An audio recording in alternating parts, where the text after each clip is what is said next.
After finishing my visit to San Antonio, I headed west on US Highway 90 toward the border town of Del Rio.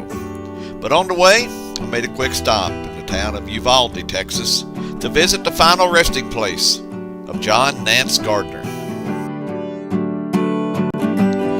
Known by his friends and constituents as Cactus Jack, John Nance Gardner served as the 39th Speaker of the United States House of Representatives and was the 32nd Vice President under President Franklin Roosevelt from 1933 to 1941. After retiring from politics, he returned to West Texas, where he lived the rest of his life. An interesting side note is that on the morning of Gardner's 95th birthday, November 22nd, 1963, President John Kennedy called to wish him a happy birthday. This was one of the last phone calls President Kennedy would ever make, as just a few hours later, he would be assassinated in Dallas. Vice President John Nance Gardner died on November 7, 1967, at the age of 98. He is resting here in the Uvalde Cemetery in Uvalde, Texas. From Uvalde, it took me about an hour to drive the 70 miles to Del Rio, where I had time to stop at the Whitehead Memorial Museum. The museum is the final resting place of Judge Roy Bean, who is known as the only law west of the Pecos. Judge Roy, who held court in his Jersey Lilly saloon in nearby Langtry, Texas, was somewhat of an Old West character. Judge Roy died in 1903 and was originally buried in Del Rio's West Lawn Cemetery. But because of continued vandalism, his remains and the remains of his son Sam were later moved here to the Whitehead Memorial Museum.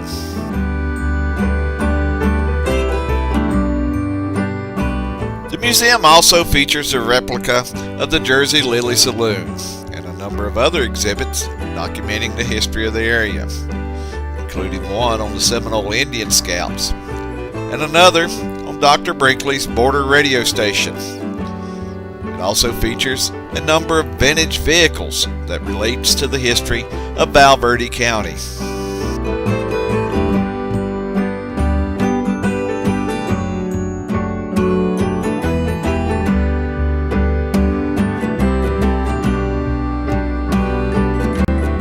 I ended up spending longer than anticipated at the museum.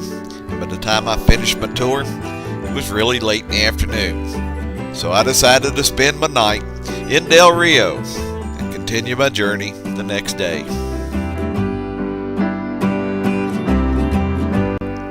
The next morning brought foggy and overcast skies as I made my way across the Amistad Reservoir just north of Del Rio.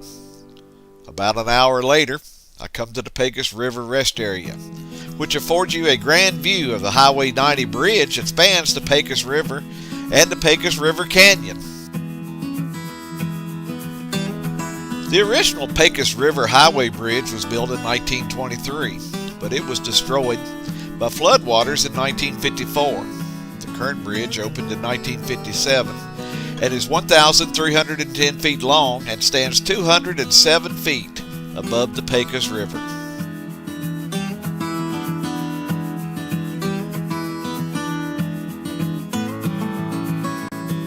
Looking south from the rest area, just around the bend and about a mile away, the Pecos River empties into the Rio Grande, which forms the border between the United States and Mexico.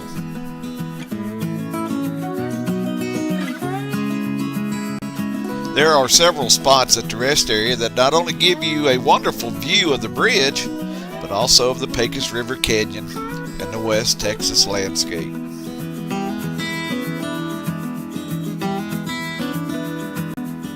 Just a few miles upstream is perhaps the most famous bridge in Texas, the Pecos River High Bridge, which was built in 1892 to accommodate the Southern Transcontinental Railroad. The original railroad bridge was decommissioned during World War II when a second bridge opened to railroad traffic, and that bridge is still in use today.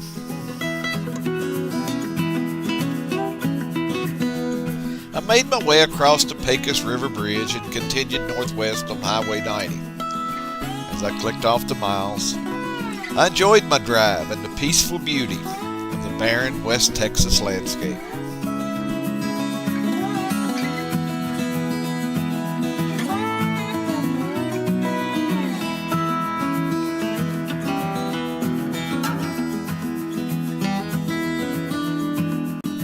About 20 miles west of the Pecos is Langtree, site of Judge Roy Bean's Jersey Lilly Saloon.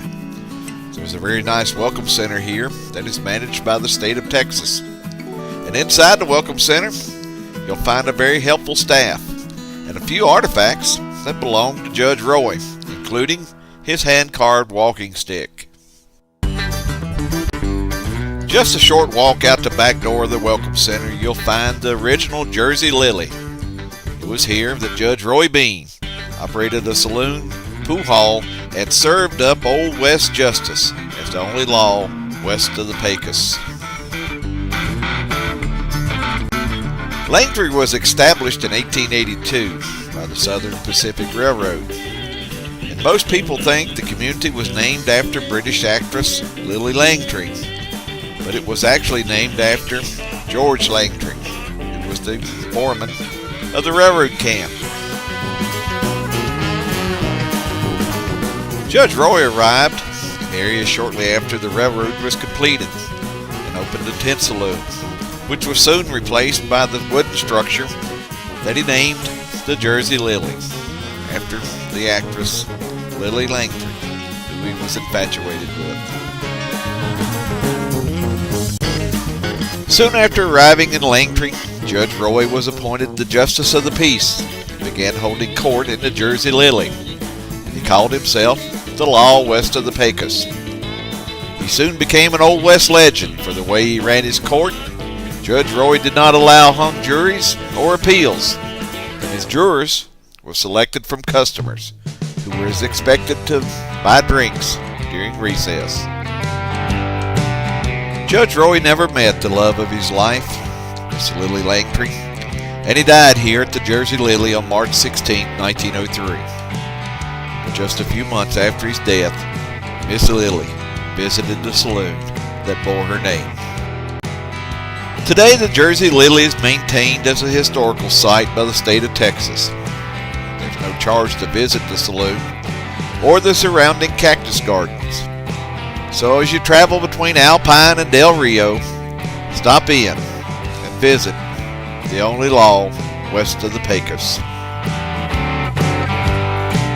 After finishing my visit to Langtree and the Jersey Lilly, it took me a little over 3 hours to make the 150-mile drive to Alpine. If you're planning on making the drive between Del Rio and Alpine, I strongly suggest you start out with a full tank of gas, for there's long stretches of highway where there's absolutely no services, and when you finally get to a gas station, expect to pay really high prices. It was late in the afternoon when I arrived in Alpine, Texas, which will be my home for the next few days, as I explore the area, including the Big Bend National Park. So if you want to keep up with my adventures, hit that subscribe button below. If you really like this video, please give me a thumbs up. So until next time, I'm going to head on down the road and see what's around the bend.